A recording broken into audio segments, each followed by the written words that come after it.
Olá, eu sou a professora Kaline, professora de História e Geografia, e hoje, turma, nós vamos fazer a revisão, tá, da atividade que foi passada em sala, né, ainda sobre o assunto da Grécia, em que nós já falamos um pouquinho aqui em diversos capítulos do nosso livro, né.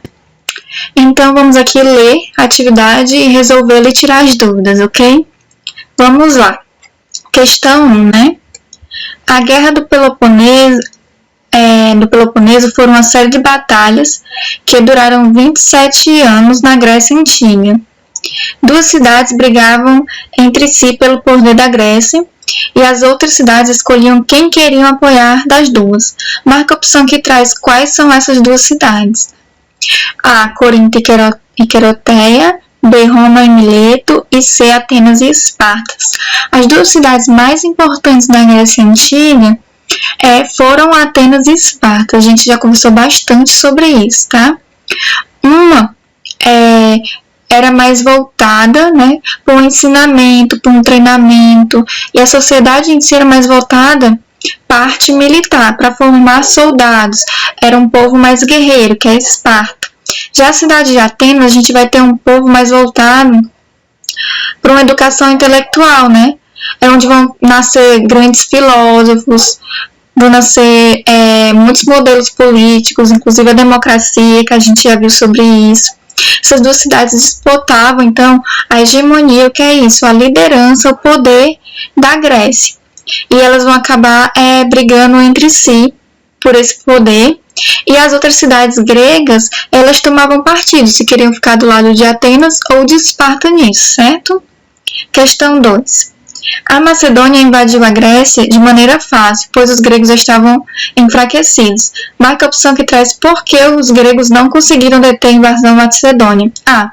Os gregos estavam enfraquecidos porque tinham perdido economias e homens nas várias batalhas da Guerra do Peloponeso. Os gregos só perderam porque foram atacados de surpresa. C. Os gregos foram invadidos pelos macedônios porque queriam se juntar ao império deles, tá? Aqui, o item correto é A. Os gregos estavam enfraquecidos porque tinham perdido dinheiro, né, economia, e vários homens na Guerra do Peloponeso, ok? A Guerra do Peloponeso foi justamente os 27 anos de guerra entre Atenas e Esparta, que a gente acabou de falar na questão 1. Então, as cidades-estados gregas batalhando entre elas vão sair depois de 27 anos muito fracas. Não vão ter armas suficientes, soldados suficientes ou até dinheiro suficiente para bancar uma nova guerra, tá? E é por isso que um dos motivos que os macedônios conseguem invadir a Grécia mais facilmente. Questão 3. Os persas invadiram o território grego 2 vezes. Na primeira tentativa, foram derrotados e demoraram 10 anos para se organizar e atacar novamente. Da segunda vez, com as tropas comandadas pelo rei Xerxes, uma batalha ficou muito famosa e virou inclusive filme. Realize uma pesquisa na internet sobre a Batalha dos 300 de Esparta e fale um pouco sobre ela. Bem, a Batalha dos 300 de Esparta, basicamente, foi o momento em que os persas chegam ao litoral grego através dos seus navios e acampam lá para poder invadirem a Grécia, tá? E aí a cidade de Esparta ficou responsável por deter eles o maior tempo possível naquela região da praia, para que eles demorassem a passar dali e chegarem até as cidades, tá ok? E para isso foram incumbidos 300 homens, 300 espartanos, sendo que haviam cerca de 200 mil soldados persas contra eles. Então, os espartanos, eles montaram acampamento numa passagem bem estreita, ok? Que era o lugar de passagem para se chegar nas cidades gregas. Isso impediu que os persas conseguissem avançar. Durante um tempo, que apesar de serem apenas 300, eles resistiram bravamente, né? Eram conhecidos por serem excelentes guerreiros, os espartanos. Então, os persas tentaram negociação, que eles se rendessem, já que eles eram só 300 contra 200 mil homens, e eles se negaram. Eles sabiam pela diferença que eles não iam sair vivos dali, mas que eles estavam decididos a defender o território grego e adiar que os persas conseguissem passar por aquele caminho o máximo possível, né? Até que eles são derrotados, tá ok? Os 300 espartanos, então, são mortos e os persas passam dali, então, e alcançam as cidades gregas e chegam em Atenas, né? Em Atenas. Quando eles chegam na cidade de Atenas, os atenienses já têm evacuado a cidade para a região de Porto. E como é que os persas vão ser vencidos? Porque eles são vencidos, tá? Os atenienses utilizam sua frota naval, ou seja, seus navios, que já eram navios de guerra. Eram chamados trirremes, navios que tinham nas suas pontas estruturas pontudas, né?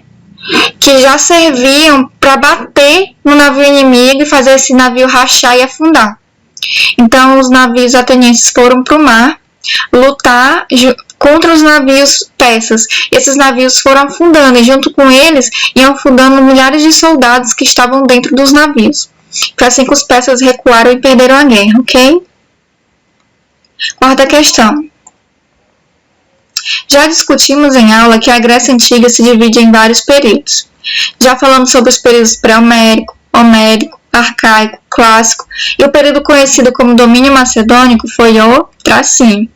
Nele, Alexandre o Grande difundiu a cultura e a língua grega pelos locais que ia conquistando, ao ponto de, ainda na Idade Média, o grego ser conhecido em alguns locais da Europa.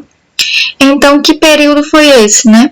Em que a cultura grega, a religião grega, a língua grega foi difundida para outros locais. E essa difusão foi feita por Alexandre o Grande, que se tornou um grande imperador. Os locais que ele ia passando e dominando, ele ia difundindo a cultura grega, pela qual ele tinha muita admiração, né? Aí nós temos letra A, período antigo, letra B, período helenístico e C, período macedônico. A opção correta aqui é a letra B, período helenístico, tá ok? Que leva esse nome justamente porque os gregos não eram conhecidos assim, como gregos, ou a região como Grécia. A região era Elade e os seus habitantes eram os helenos. Por isso, período helenístico.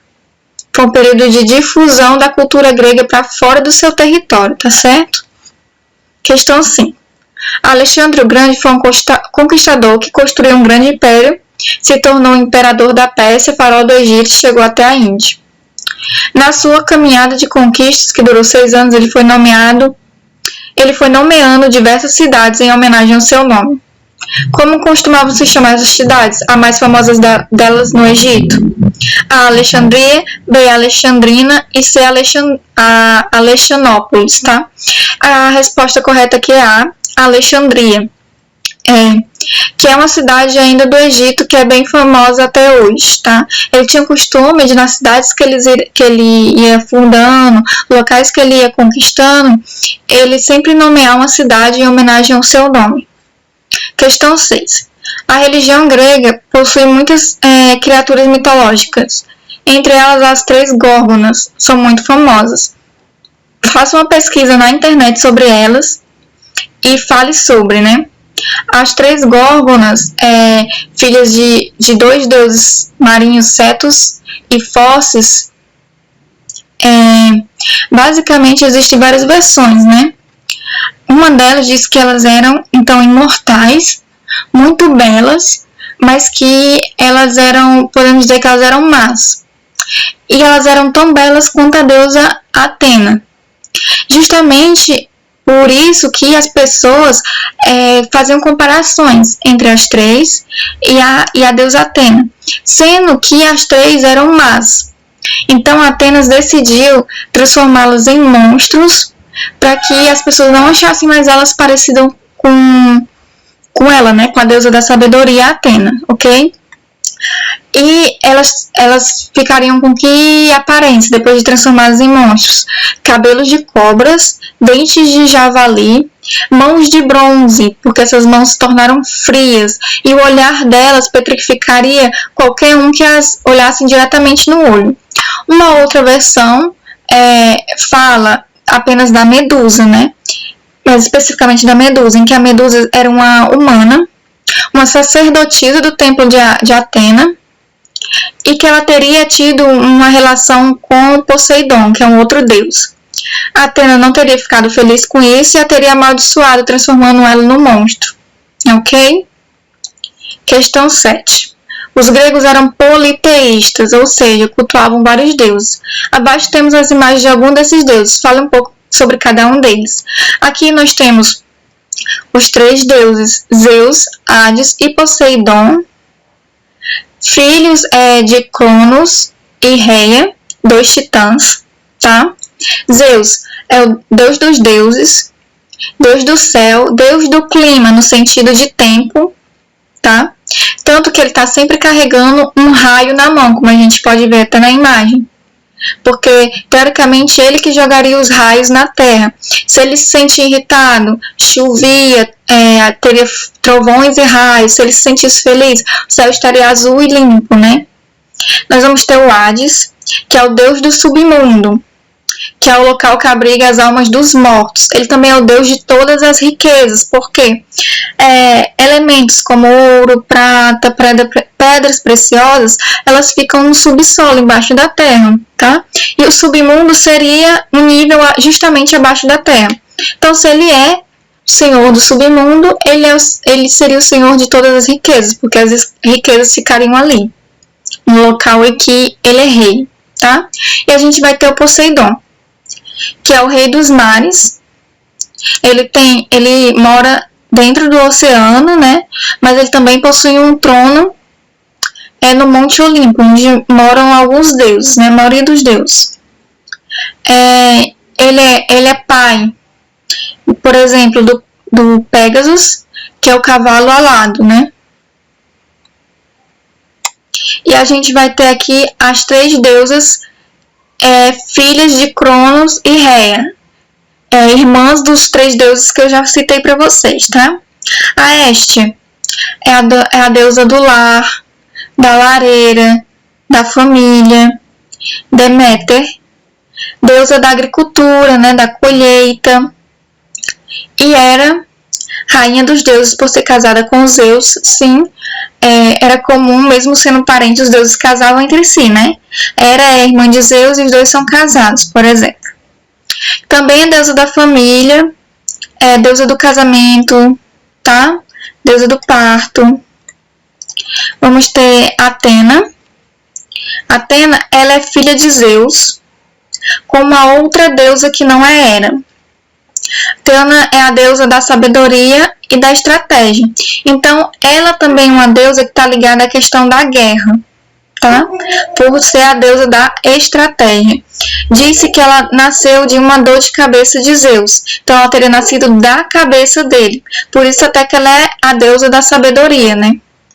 Vamos ter os gêmeos, Apolo e Ártemis, filhos de Zeus com Leto, tá? Apolo é o deus da música, da medicina, da poesia, o deus do sol, e a irmã gêmea dele e mais velha, que nasceu primeiro, Ártemis, é a deusa da lua, da caça, do parto, tá? Na história do nascimento dos dois, basicamente a Leto teria tido primeiro Ártemis, ela estaria tendo um processo de parto muito difícil, e aí Ártemis ajuda a mãe dela no parto do irmão Apolo, por isso que ela se torna até a deusa do parto depois, tá? E a gente vai ter Ares. O Ares é filho de Zeus com a deusa Hera, e ele é o deus da guerra, certo? Então, gente, eu espero ter esclarecido as dúvidas para vocês sobre esse assunto, né, da Grécia Antiga, e até o próximo vídeo.